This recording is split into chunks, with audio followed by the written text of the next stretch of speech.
welcome back to the LEC Summer Playoffs, where GX open up the score with a W against Fnatic. And when you look at the teams' names, I want to say that it may sound surprising, but when you look at the forms of these two teams for the past few weeks, not that surprised with a W from GX. Yeah, I think in a lot of ways GX has leveled up pretty massively, and Fnatic is in a bit of a slump, especially around the mid lane where Humanoid struggled and Jackie is turning into a star player, really. Yeah, thriving on a new champion, Tristana. We know him for the AD mid laners, a new champion here to his bow on the mid lane, Sola. We talked a lot about the mid lane opposition, but what defined Jackie here and setting up his advantage for his team? I think he basically just played into his playstyle that he usually has, playing on the edge, going to the limits, and it's actually quite surprising that he didn't pull out the Tristana yet, because it fits so well. Also being able to escape situations where you would just die with any other champion, and we saw that in those games multiple times. He won the mid lane again, and he basically did what we expected him to do, get caught sometimes, but in the end still carry the game. Yeah, I mean, I think that pretty much covers it, right? And on the other side, I mean, Humanoid, in a tricky situation right now. I feel like earlier this year, he kind of got rid of the storyline surrounding him not doing particularly well in the regular split, and he was really, really dominant. But in the past couple of weeks, he's in a bit of a tough place where he has to, I guess, recenter himself. And I feel like the same thing can say around the entirety of Fnatic, because I feel like they take turns in not stepping in actually when we need them to. I'm thinking about Juhan later on here this game, but I do feel like even though GX grabs the win here, they haven't been decisive where I was expecting them to have improved, and that comes from the mid game and various members of GIANTX getting caught, Sola. Yeah, for sure. I mean, we saw it multiple times, especially with the Sejuani just hitting really easy ults, and I honestly felt like this game was mostly in the hands of Fnatic. Here we see the situation where Jackie gets caught, and this is basically what I mean. Like, Tristana is the only champion mid lane that can survive this, and they somehow turn it around. But still, I felt like Fnatic didn't really play to their strengths in this game. They have Taliyah, Xayah, who are really, really good at kiting back, but also really bad at following up deep engages.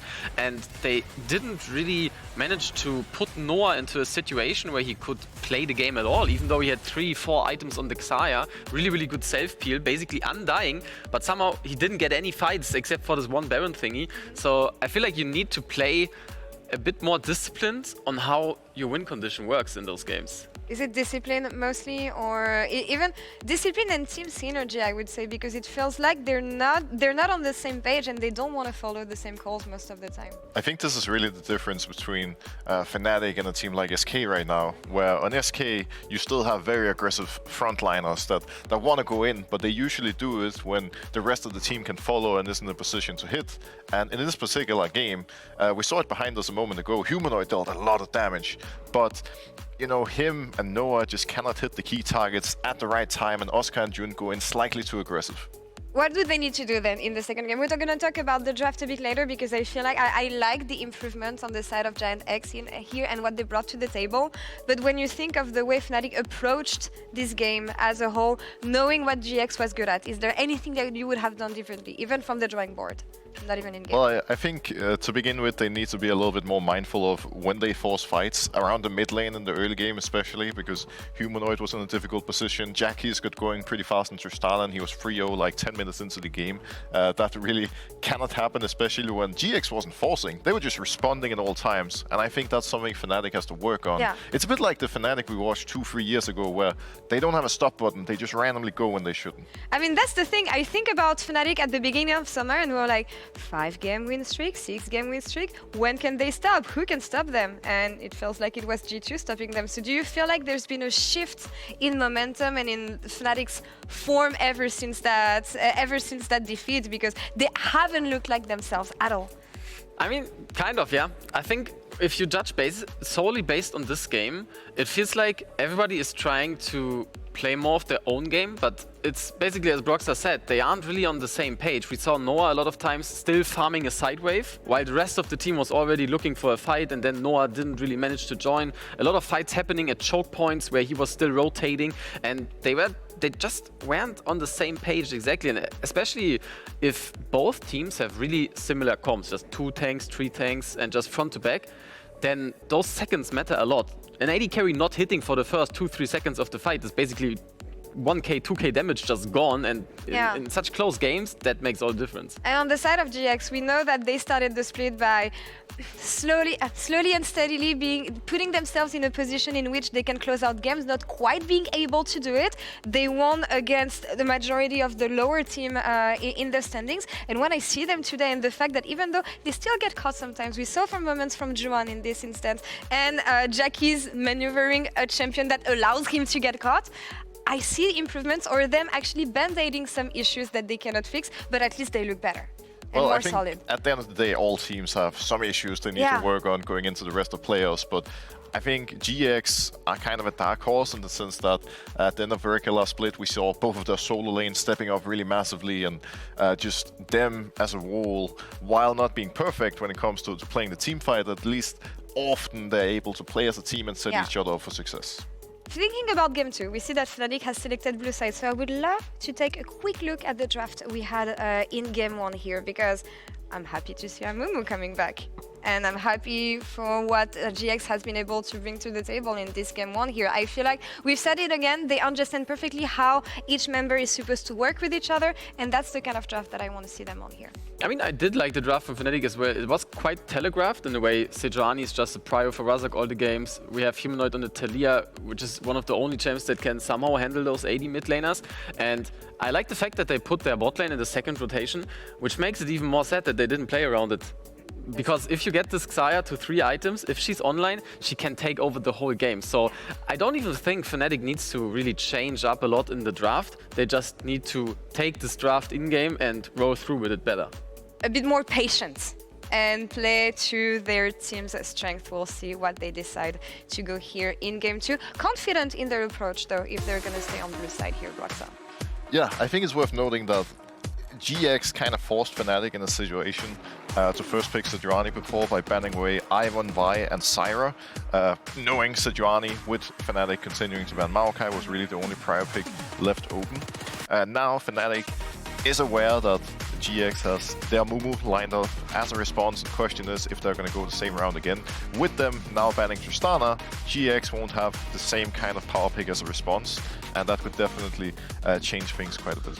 I also think Sejuani is a much more dangerous engage if the Tristana is off the table, because there's not really any mid laner that can survive a Sejuani engage the way Tristana can. Cleanse is not really an option on mid lane because you lose all your side lane pressure.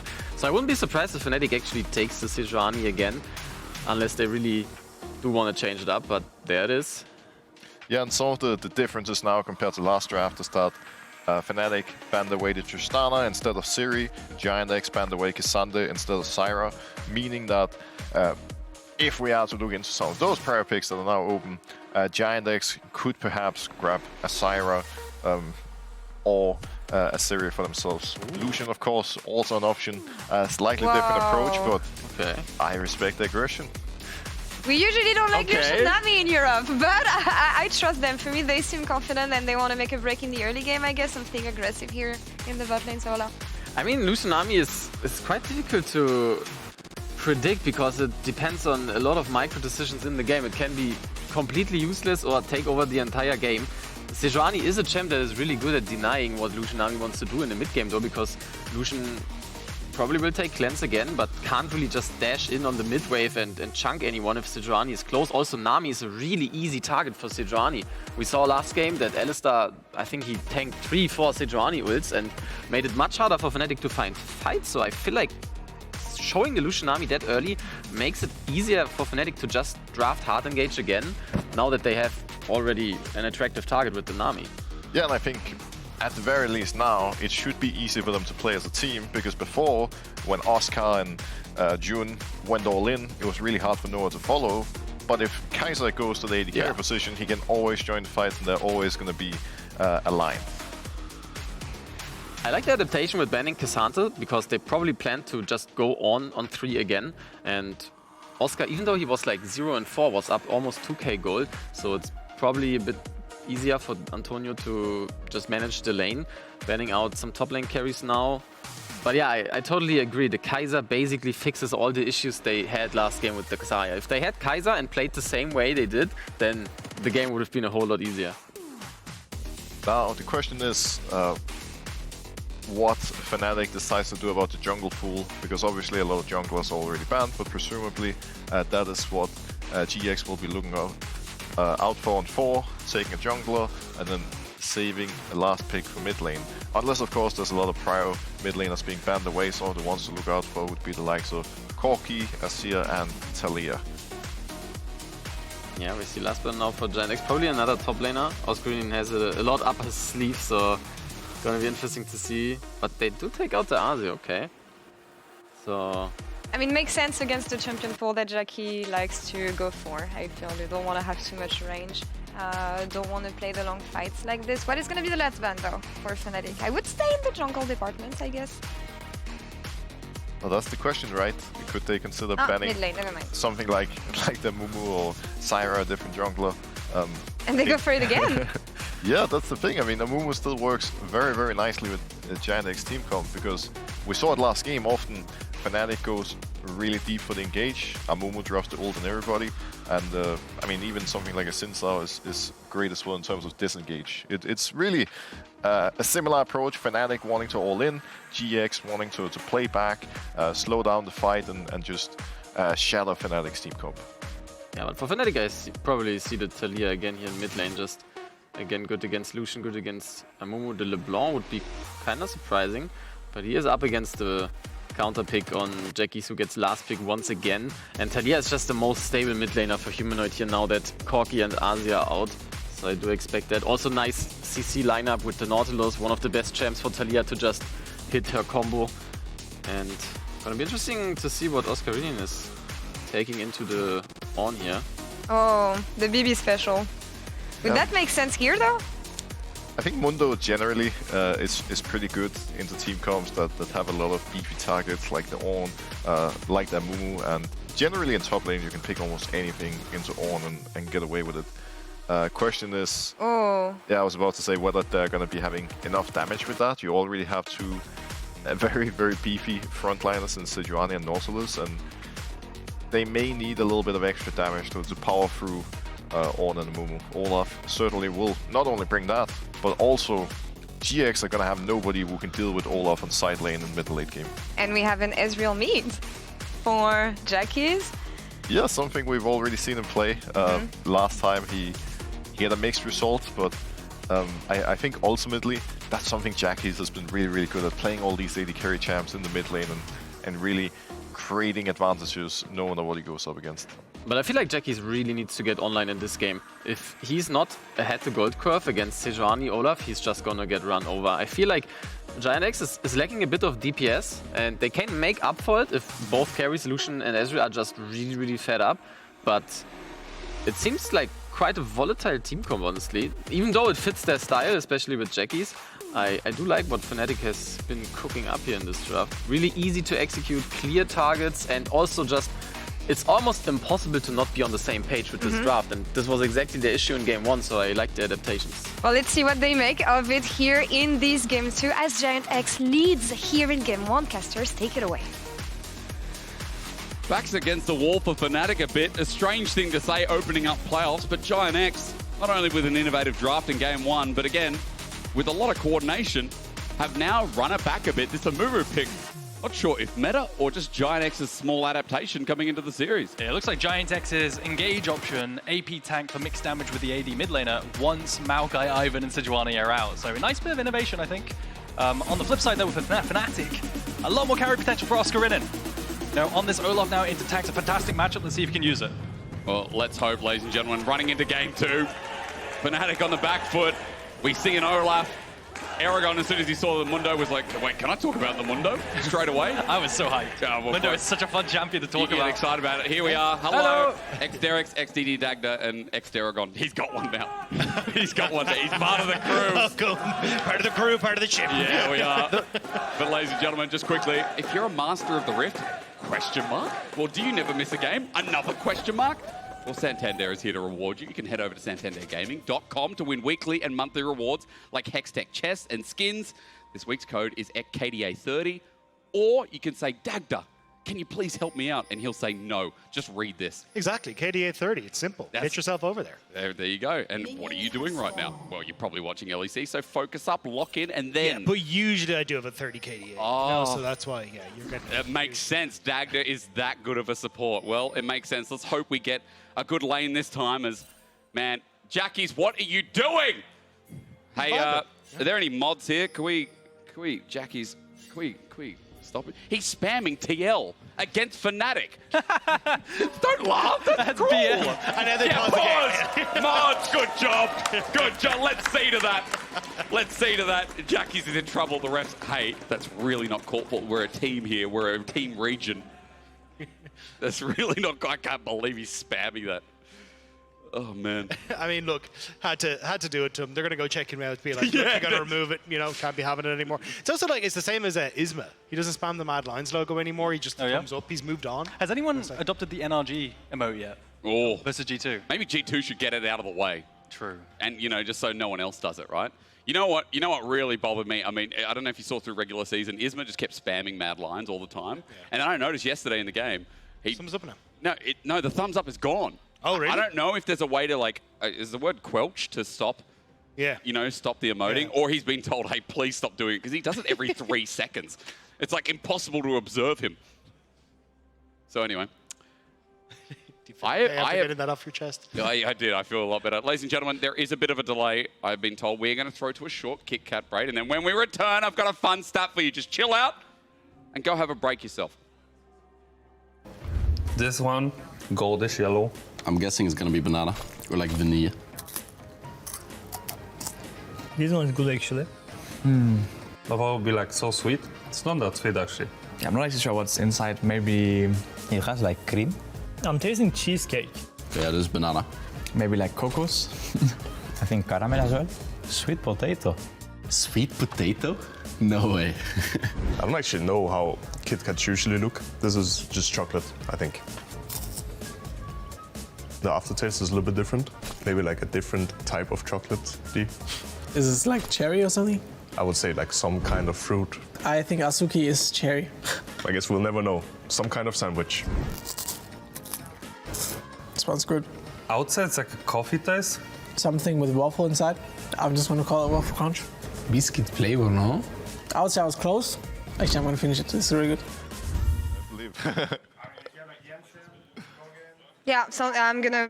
Issue on stage, and hopefully we'll be back in shortly. We'll keep you updated as we go on. It is myself, Eragon, and Dagda here. I want to hear your fun fact. Me too. My fun fact has been given to me by the great crew here. The fact that Ezreal mid, as we jump back into the Rift, it last won in LEC Summer 2015. It was Power of Evil. It has lost 8 times since 9 years ago.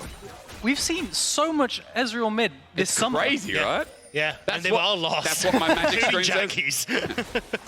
So, yeah, 9 years since Ezreal mid has won. I mean, to be fair, there was a big break of Ezreal mids for like 7 of them, right?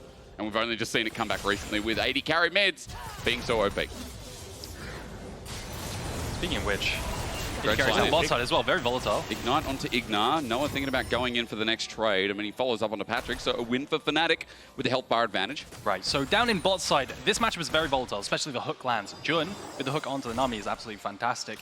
In mid lane, sounds pretty good, with Ezreal being able to hop over rocks rather than dash through them. And in top side, you have a fantastic counter with Olaf into tanks. Has a lot of armor shred built into that Q with true damage as well, so naturally will always get the push. Excellent drain tanking. Yo, meanwhile, Jackie's great trade onto Humanoid. Just like last game when the Tristana, he was really running the lane a little bit and getting really aggressive in the face of this Fnatic historic mid laner. Yeah, and this is where you kind of, if you can get this early lead for Jackies, gives you the opportunity maybe to, well, look for the solo bolo, but also just get Juhan into the mix and see if you can try and play for something there.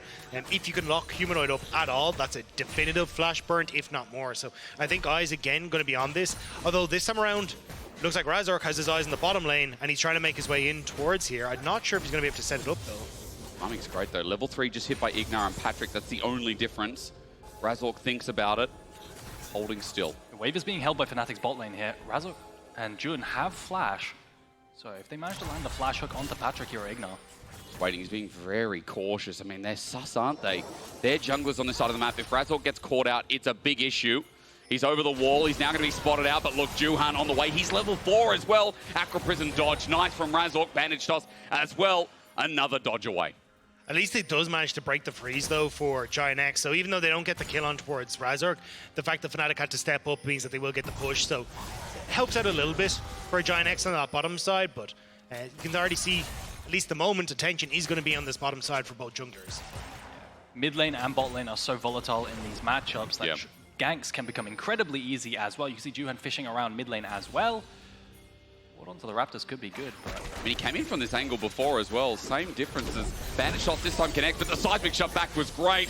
No flash there from Juhan is, excuse me, it's just Jackie's eating in. Humanoid only just reset though, so that's huge, but bot side now. The big wave as well. Let's see how they go through it. Acro Prison is flashed away. TP as well. Razork under turret. Ain't clean for now. He's getting 2v1. Razork, this series has been off his game. But it's this wonder play as well. Razork, whenever he goes for these dives, they've come back to bite him so consistently. They were trying to wait out the CC from the Nami bubble, but then they saw the teleport coming through, so they felt the urgency to pull the trigger, and they pulled the trigger on the dive, but Sejuani is still CC'd, so the damage isn't there. I guess the only question is, are you going to get anything top for that first blood given over? Because it goes to Patrik on Lucian, a lane that we know has to succeed. Feels so important. Juhan on the edge here, just looking for IgNar. Direct line flashed away from. See if there's any punish. Is Acro Present? Oh my god. With the red buff, you're right, Dagda. Patrik still has flash available, but if that Acro Present hit, it would have been a 2-0 start. Take a look at topside. Topside's a bit miserable as well. As we get into this replay, take a look at this, right? So what they're doing right now is waiting out the CC on the side of Fnatic. GIANTX, they use their bubble, but then the TP comes through and they start the engage, but Razork is in the bubble, so the damage and the burst isn't there. Play goes through. In the end, at the very least, on the other side of the map, you have Oscarinin getting a bunch of waves and a massive CS lead up topside. Now, I know it's been a really bloody early game, but there was something that, thank you to our production, that brought up before, a little bit about the top lane stories here. Because remember, again, as the Antonio and Oscarinin going up head-to-head, these guys did actually face off in the LVP. 2022 was a while ago as well, and remember that these guys, this was kind of their build-up getting into the season, especially the Antonio, who was there for a very long time to get to this point. But it's funny because it's kind of similar stories for both these guys. When Oscarinin joined, a lot of people were doubting him, not thinking that he was really going to be able to fit into the LEC and look, get a couple of rough weeks, but he has very much come into his own. He's had some great performances, even you think back to like MSI and things like the Camille. Like this guy has really now come into his own as a top laner. And it was similar to the Antonio. When he joined the league, a lot of people are like, come on, he's a tank player, he's not going to be able to do much. But this GIANTX has been vitalized with the Antonio coming in. His rumble has looked spectacular, and now we get to see these two, you know, old gods of the top lane in the LVP now fighting off against each other. And for added context, I mean, it took almost 9 years for the Antonio to get here as well. There was a lot of doubt because he was in that, you know, he was in the secondary system for so long, where on the other side, Oscarinin started back in 2018, worked his way up, also went through the gap as 5 years, and then finally joined Fnatic as his first team. So it is nice to see the development of these top laners, especially when in this game, one in Oscarinin feels like he's going to be dominating the laning phase for a long time to come this game. The thing is with the Antonio, he's been playing so long that I have scrimmed against him. Back in Season 7, we played... You must have been good back then. No, I was awful. We managed to... I don't know how we got those scrims, but we played the Cho'Gath-Gnar matchup, and he absolutely decimated me. Oh, yeah. Regardless, he was always really good at his specific champions, is my point, right? He was fantastic on Cho'Gath, Ornn, these kinds of tanks. And now, it's on him to play mitigation versus this... Exactly that. I mean, under turret, he's cleared the way, but as he flashes away, even Humanoid comes on here. He's got no Bellows Breath. The kite just won out, so seismic shove makes it easy. Razork! The Antonio's dying. Oh my god! Fnatic! What is going on? I mean, Oscarinin's low. He might be able to die this. Antonio! He's dancing on him! Well, no, wait! Oh, no, wait! No! In the LVP matchup, the Antonio clubs him with a hammer. Meanwhile, bot, Fnatic are in tatters! They are getting destroyed by our bottom of the barrel we thought from winter. Now the Giants are back. The barrier! They stand strong. The barrier! No! And it's happening, bot. Just as I say it, man, GIANTX, why do you have to do me like that? It's bloody down bot side, it's bloody up top side as well as Noah. What? The flash makes it okay, worthwhile 3-0 start. This is the Euros. Can we stop with the bloody dives? No. This has only gone disastrously for everyone involved. At least GIANTX are able to recover that one a little bit, but my god, this has been messy. Take a look at this. He managed to survive the dive. 1 versus Good 3. choice, He Dagda. pops a cookie at the end of it, gets a bunch of HP. I think the Olaf ult expires here because he flashes away, mitigates it. Does the knockup land? It does, but he's just so damn tanky. The second wind doing a lot of work as well as the potions. Look at the healing from the cookie right there. He heals up so much HP to the point where he can spam. Yo, get medic here, he can dive. Better than this. He'll also be able to give us great stats as to why that went disastrously for them, but you can see there, Cass very, very happy with that one. GIANTX. I mean, look, then we get the flip side, right, where this was happening at a similar time, and it went a bit disastrously. They get the initial play on towards Jun, which works out really well because they've actually walked away from the tower, but it's the follow-up after this that starts to go terribly. Noah able to use that killer instinct to reposition back underneath the tower, and then they're like, okay, cool, we can try and set this up, but Patrik ends up tanking initially. Sorry, IgNar ends up tanking initially, which sets him very low. Juhan ends up taking the empowered auto attacks then, and I think at this stage, Noah is just kind of done for. Patrik has his pot running. He's waiting for just enough health to finish off, but Oscarinin under the tower again. I mean, it might not matter too much this time as the Olaf has his ulti available again with lifesteal with the Vampiric Scepter. He'll heal a lot, ladies and gentlemen, but Dagda's telling me the Antonio has an ult up his sleeve if it gets dire. The way this goes is this is best case scenario. I might have to hold that. Yeah, The you might engage comes have to down. because again, tidal wave double bubble as well. Juhan, the ulti not going to be used this time around as Jackie's moves on down. I'm not sure if it's available again. Question marks on the corner as bandage shots to get away, but a good pick from Fnatic to re-stabilize what this messy early game has been. It's been nuts. It has. It's just been absolutely nuts, but at least Fnatic getting something back on that bottom side. So 2 kills now for Noah gives him a little bit more control to try and help out and push in towers, get him into a position where he can try and be that big carry, but the Antonio ulti comes through. I mean, it's just going to be damage. Humanoid, no way, True-Shot Barrage, dodged. He flashes, Jackie's in lane. I mean, today is a bad day for Fnatic fans. Heavy trades up topside. Oscar's got a recall as well. His recall's getting stopped, and now they've swapped up topside for Grub, so a brief moment of quiet before the Grub fight, I believe. It's the Antonio who still has TP to try and join. You can see Humanoid having just teleported back into mid, so no top liners there for the moment, but I don't think Fnatic can really contest because you just end up with a numbers advantage here for GIANTX, so even though they will rotate, it's more just so Noah can catch the wave. Starts on up. I mean, GIANTX, they seem clear to take all 3 grubs left over here. Fnatic trying as Culling zones out. Juni's going to dredge line to the wall after taking half his HP. Humanoid thinking about it with the Weaver's Wall now in action. Jackie's going to sit behind range as the Aqua Prison doesn't hit, but Juhan does. Curse of the Sad Mummy sets up so the Humanoid has to sit there and die. Jun now getting outranged as the Antonio on Ornn. This third pick red side again, man. He's just doing it better. But every time Fnatic are taking these fights when they just don't have the setup. We just said, look, you're got to wait for Oscarinin to try and get in. The Antonio ends up walking up, but they're not really in a position to go for it. Jun took half his HP before he got in, and GIANTX immediately turn onto Humanoid as he tries to Weaver's Walls through. And the problem is they just don't have the gas here. They run out of damage because they can't burst up a single target. Humanoid gets CC'd, and the damage is just crazy at this point for the champions that GIANTX have in this choke as well. The chase from Juhan, I mean, it's just the Amumu pick doing work.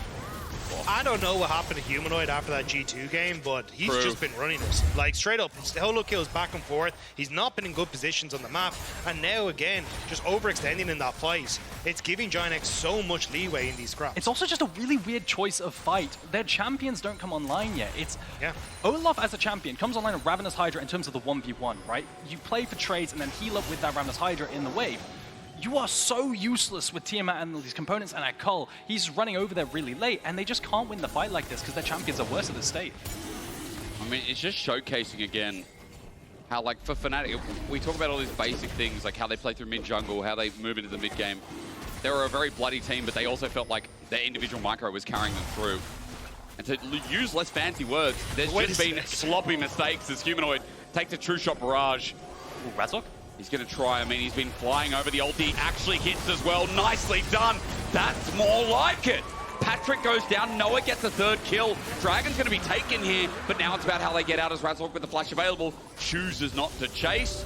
As 2nd Dragon goes to GIANTX. Good engage from Razork, though. Ends up picking off Patrik because he was overextended. Doesn't have the cleanse opted for the barrier instead. So now opens up Noah, not only to get some on the kill board, but also to start taking these plates as well and get some of that gold back. So Fnatic still trying to find these moments where they can get picks. The dive potential with Razork on the Sejuani, followed up by a Kai'Sa ultimate. We saw it last game from GIANTX, and now they're utilizing it well. Noah picking up his 3rd kill in this game.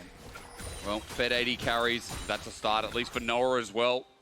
Time to put the carry shoes on, because it was another discussion I think we're having backstage and throughout multiple weeks of regular season. Noah and Jun as a bottom lane are something else that feels like maybe a bit of an anomaly for Fnatic these days as well. You know, Noah and Jun were considered one of the best bot lanes. I think Jun, especially this year, has been one of the best supports, if not the best. Noah alongside him as well, although not the best performance at MSI, he came back firing, and now putting your life in their hands in this series in the first round before potentially going to the lower bracket if they lose here. Fnatic now have to rely on this Kai'Sa to shred these fights. So I will say, Fnatic do have something good going for them now. Oscarinin has completed his first item, so now they have a winning side lane no matter where they put him, because you just cannot move an Olaf away from the side lane when he has the Ravenous Hydra completed. So I think what's going to happen is they give up this Rift Herald in favor of cross-map down bot side. Antonio can TP down bot side if he wants to catch this wave and defend the turret though. You were saying, give it up? Fnatic are here though. And as you said, the Olaf is there, so maybe a soft contest Eragon, to use your language. The problem is you can't contest, and this is the nature of having no TP on your top laner. If you want to group, you have to decide way beforehand and have the TP-less top laner group preemptively to predict a potential TP from the enemy. But I think that's the thing. Fnatic were kind of grouping up towards Rift Herald to say, if we see the Antonio's teleport, cool, we can probably look for the 4v4, but without him actually investing it, they feel a little bit skeptical about trying to go for that play. So now GX open up with the Rift Herald immediately in towards that mid, as Juhan will ride the extra movement speed back over towards his buffs. Just keep up with camps as well. Same build this time. Unending Despair, Unyielding Despair. Which one is it? Unending Despair. Unending Despair. Unyielding Despair, I don't know if it's an Ornn upgrade, but it's just stuck in the back of my mind. Either way, wave clears there. We've got 2 tanks in this game yet again. No Alistar for the engage, but we've also got a support in this game as well, which makes it feel a little bit more brittle. And guys, it's a Hextech Soul. So GIANTX for so far in this series have been blessed with the God of Dragons. Looks like a dive potentially coming out top side. Oh, yeah. Juhan and IgNar shifting up towards top, and this could just be pressure to hit the tower, but Jun's here to cover. I think you still have to be careful here as Fnatic. You still have the Antonio TP. The wave isn't really in a position for Oscarinin to really try and threaten that tier 2, so there may be a play, but it looks like GIANTX, they're just going to back away instead. 2 minutes until that dragon is up and available, so just going to try and get control over mid. I'd imagine shift the Antonio up towards this top side and try and get both waves pushed in to Fnatic side, so then they can try and contest. So in general, in the mid game here, what you have is perma push with the Olaf into the Ornn and the Ezreal. So what you see is Antonio pushes, Oscar pushes, and then he can shift into mid lane here to find a play with that Ghost. He's on 2 items right now, right? So he really wants to make use of these 2 items because they're super cheap. The Zeke's are super cheap at this point. It's a huge spike at this point. Okay. But instead, nothing happens in the mid lane, and that's what he's fishing for, but he has to just go catch down wave bot. And again, you said a lot of it relies on how Oscar pushes the map, especially without TP. We've been watching it so far.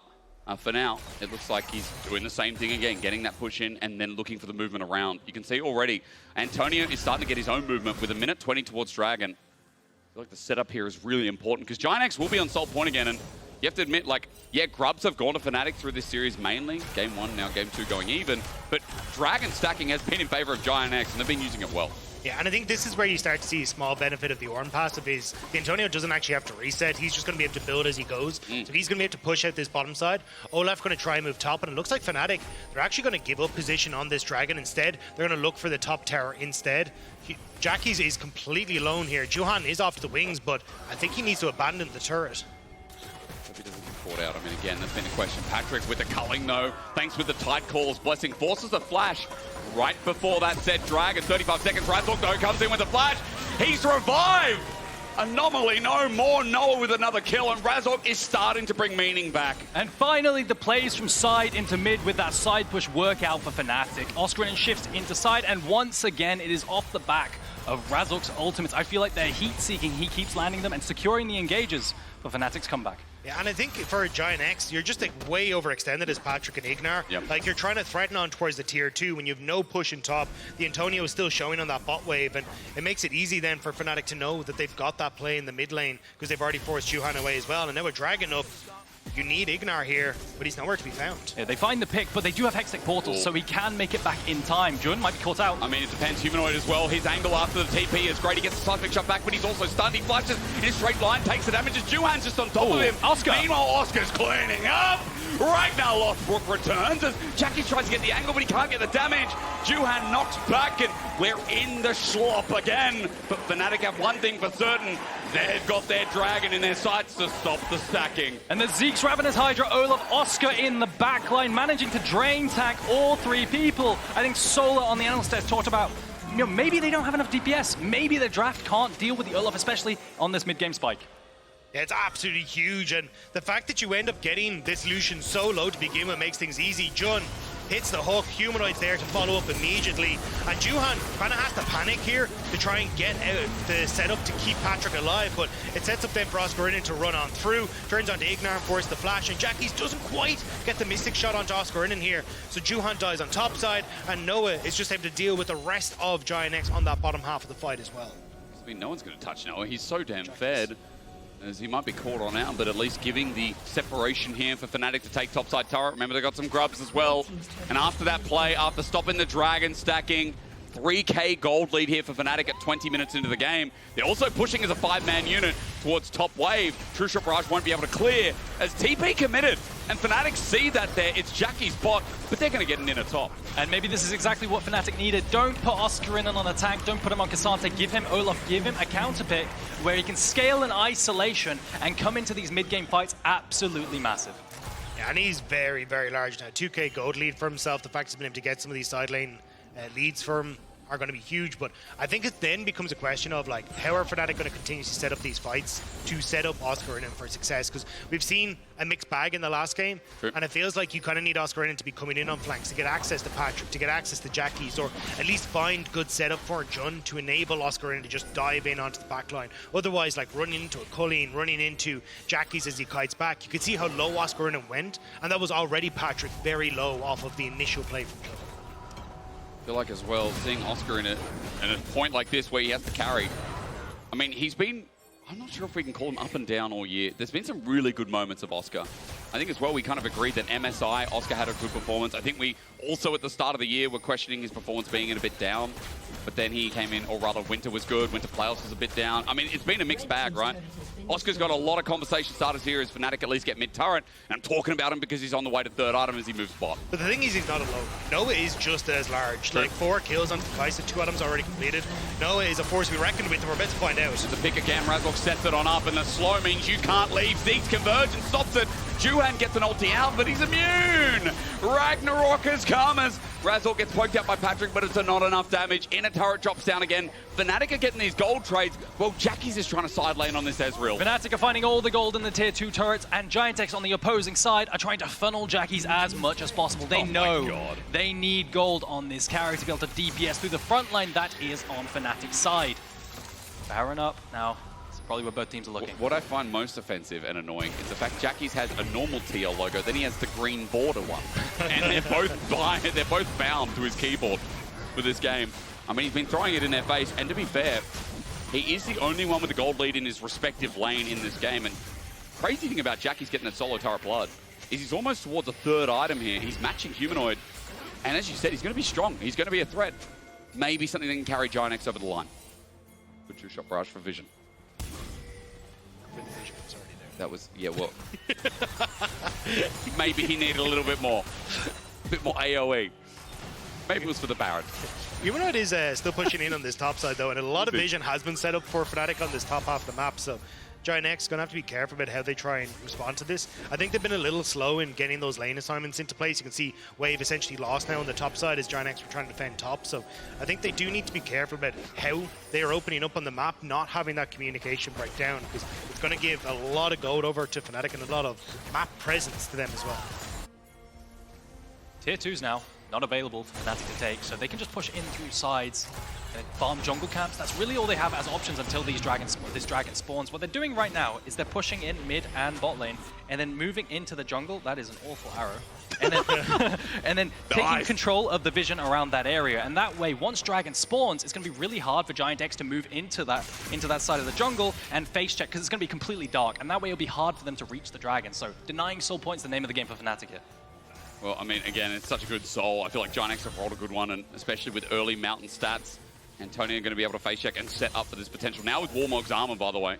So this guy is a bit of a unit. And that's why I'd like to see GX not even contest the Dragon. It's the second Hextech Dragon going across the Fnatic. I think you try and play off of mid into setting up Vision at Baron and try and draw Fnatic into that. Because again, in a front-to-back scenario, it becomes way more difficult for Oscarinin to try and play. The problem is, though, you have nothing to cross-map up top side, and I don't think you do have the Baron damage, despite having double AD carry right now. These AD carries don't do that much damage to the Nash. So I think they feel obligated to contest, because you can't exactly cross-map a tier 2 up top.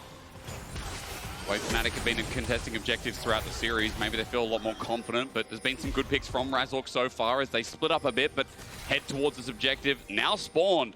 Humanoid set up in position as well. Dredgeline comes out. Razork's ulti almost eat into by the Arcane Shifters. The smack back from Humanoid was bloody brilliant. Juhan gets a great ulti, but he can't do too much because Oscar's on top of him. Noah's cleaning out. He goes in the back line himself, but Humanoid is there to defend. Fnatic have returned, they've risen, and they are sick of this battle for game 2. Noah opens up like a shotgun into the back line of GIANTX, destroys Jackie and Patrik thanks to the help of Humanoid, and just like that, Fnatic found their window. They're going to end the game. They find the one-shot onto IgNar rather. Noah dives the backline. Oscarinin tanks all 5 of them. It's absolutely insane how much work this Olaf is doing. And it's one decisive move as Noah takes yet another. And the game is over. 24 minutes. We see a game 3, and we see Fnatic finally fired up in playoffs. Finally, Fnatic are back. An incredible performance in this one. Oscarinin, a master in the team fights on this Olaf, really putting the hurt onto GIANTX, and then finally finding these moments to pick off GIANTX, but they just had no vision as to what Fnatic were up to. Yeah, and I have to question mark, because there's a reason you don't see blind pick Ornns. You just don't, because there are so many good anti-tank options. You ban away Camille, sure, you know, that's a great answer into Ornn, but there are so many others that you can go for, like an isolated scale, and eventually become too much for a team to deal with. I mean, this time Antonio didn't get away with it, despite what we saw in the early game and the dancing on. Well, we go to a 1-1. GIANTX are being tested, and Fnatic have finally returned. We get our answer for our opening series of today, right after this.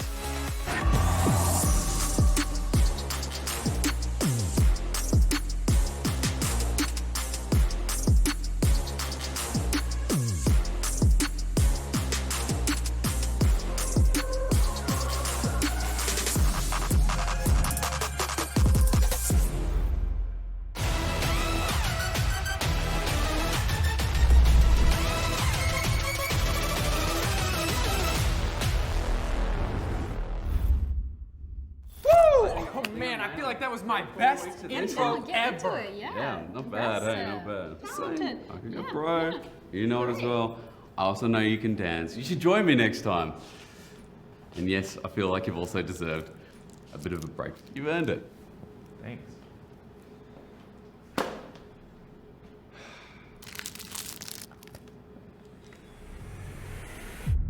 Even the biggest champ needs a break. Good job. Hey, thank you.